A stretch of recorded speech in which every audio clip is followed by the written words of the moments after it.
ele, além de muito sábio, ele era muito generoso, né? E esse rei, ele determinava alguns dias em que ele distribuía, né, benefícios para certas categorias de pessoas. Então ele mandava seus arautos anunciarem: nesta terça-feira nós vamos distribuir benefício para as mulheres idosas. E aí ele distribuía benefício para as mulheres idosas. Em outro momento ele mandava anunciar que ele iria distribuir benefícios, né, para as pessoas com deficiência física, para os velhos, para as crianças, né, para os estrangeiros.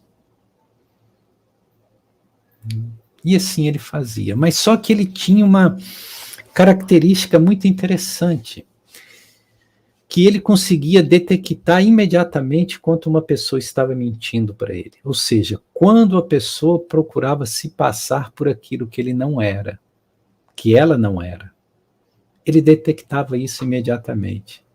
E para essa pessoa, ele nunca concedia benefício nenhum. E todos no reino sabiam dessa qualidade ou desse dom extraordinário que o rei tinha. Ninguém conseguia enganá-lo. Ninguém nunca jamais conseguiu enganá-lo, porque ele conseguia ver além da aparência. Ele conseguia enxergar atrás do discurso, atrás das vestes que as pessoas ostentavam, o que realmente era a intenção verdadeira da pessoa. E existia nesse reino um advogado, que ele se julgava muito esperto. Aliás, os advogados se julgam muito esperto, né? Eles têm um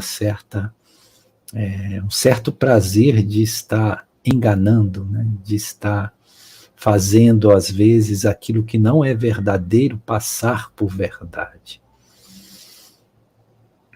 Então, esse advogado, ele fez uma aposta com seus amigos de que ele iria enganar o rei, que ele conseguia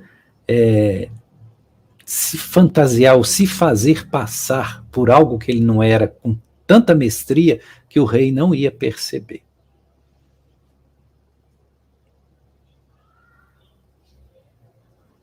Então, um dia que o rei anunciou que ia distribuir benefícios para os estrangeiros do reino, ele se vestiu como estrangeiro e se apresentou junto com os demais, né? E fez isso com tanta convicção que ele tinha certeza que ele ia enganar o rei. Só que quando o rei passou diante dele, que ia dar o benefício, olhou nos olhos dele, não disse nada e pulou, e foi para o seguinte, e não deu o benefício para ele.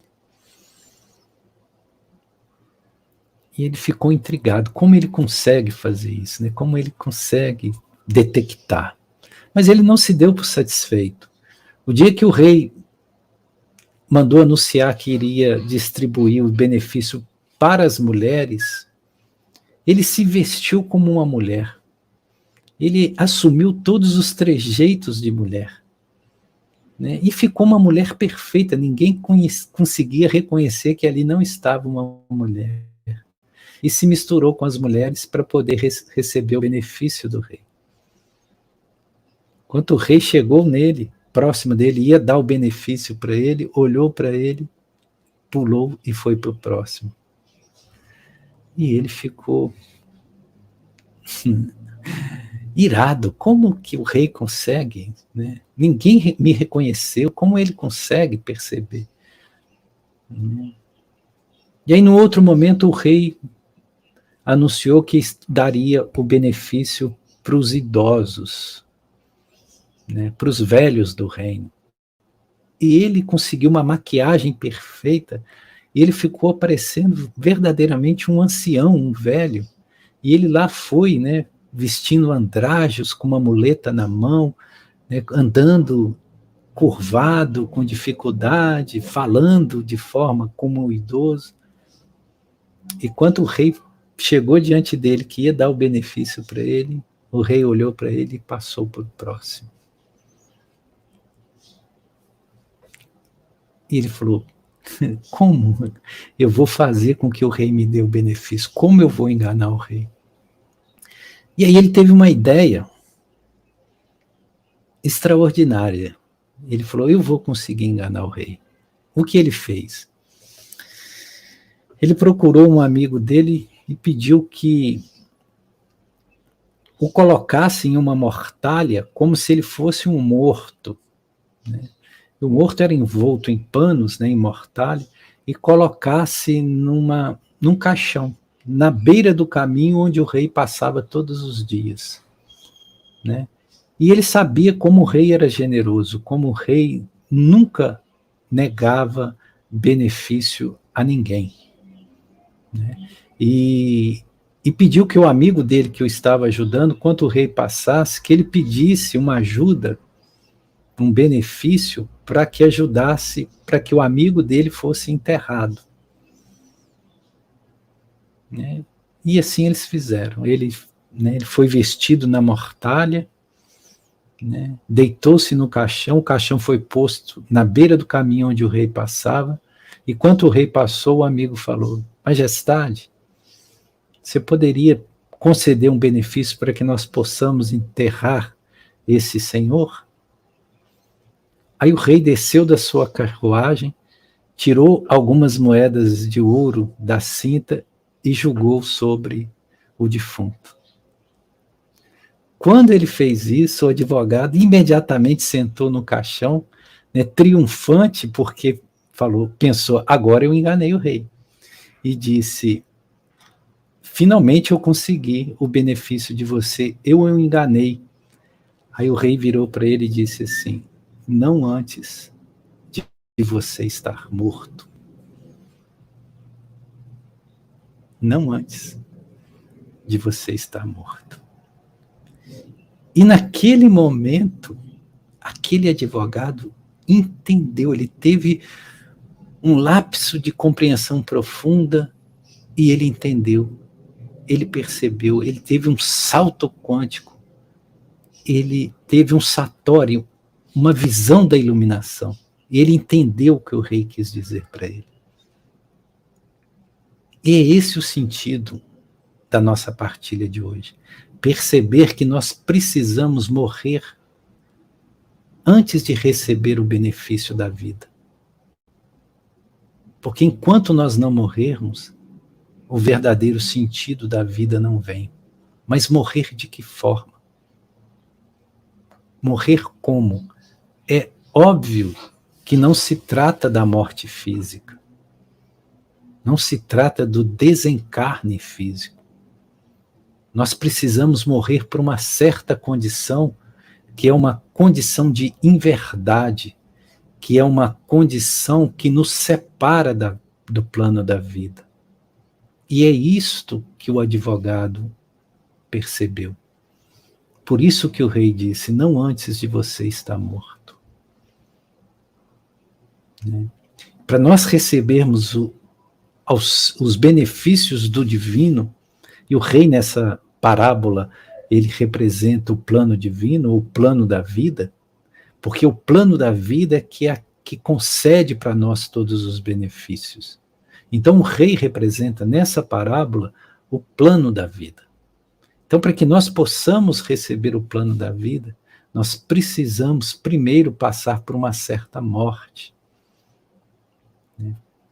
Por isso que o rei disse, não antes de você ter morrido. E o que simboliza esse advogado?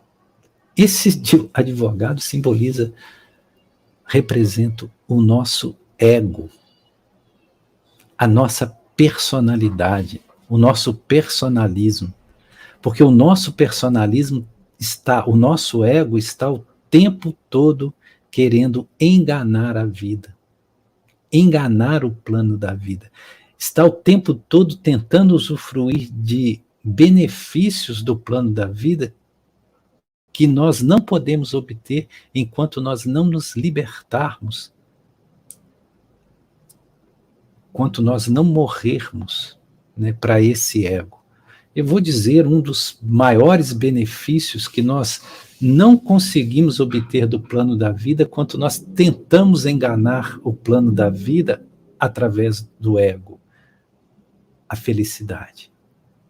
A felicidade é um dos maiores benefícios que o plano da vida ou que o rei pode nos oferecer. Mas essa felicidade não pode ser obtida enquanto nós estamos tentando enganar o plano da vida através do nosso ego, através desse nosso personalismo.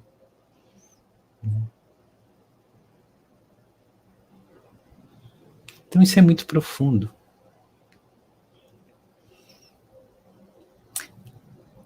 São Francisco de Assis, né, o Francisco de Assis, tem uma oração dele que na verdade não é dele, né? Isso foi algo que foi achado no banco de uma igreja, na Idade Média, e que passou a ser considerada a oração de São Francisco. Né? E ele, nessa oração de São Francisco é dito: é morrendo que se vive, para a vida eterna. Ora, há algo de muito profundo aqui. Seja lá quem escreveu ou quem concebeu, eu acredito que isso desceu do plano divino, né? Alguém canalizou isso e manifestou isso, e talvez o próprio Francisco de Assis, que inspirou diretamente quem essa oração escreveu e deixou no banco de uma catedral na Idade Média. Né? Ali há a perfeição da condição para se chegar à vida eterna. Aliás, quando nós dissemos vida eterna, isso é apenas um reforço de linguagem, né? Porque a vida em si já é eterna. A condição da vida é a eternidade. Então, não é a vida eterna é algo que nós dissemos que é uma redundância. A vida já é eterna. Então, é morrendo que se vive para a vida eterna. Né?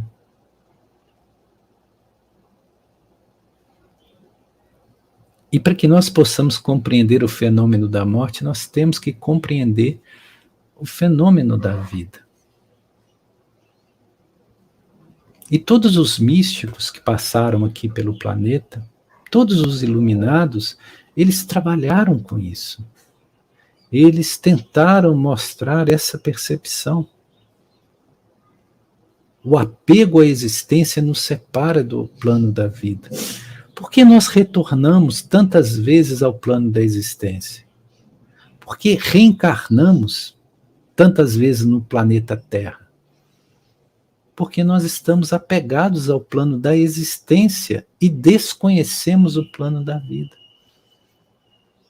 Porque uma vez que nós adentramos no plano da vida, nós nos libertamos dos laços que nos prende ao condicionamento material e ao ciclo das existências. Pois sim, as existências podem ser muitas, mas a vida é uma só. Então todos os místicos,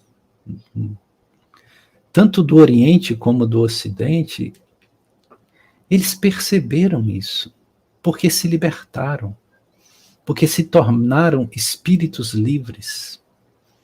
Isso dentro do Vedanta, dentro da linguagem yógica, é chamado de mukta, ou moksha.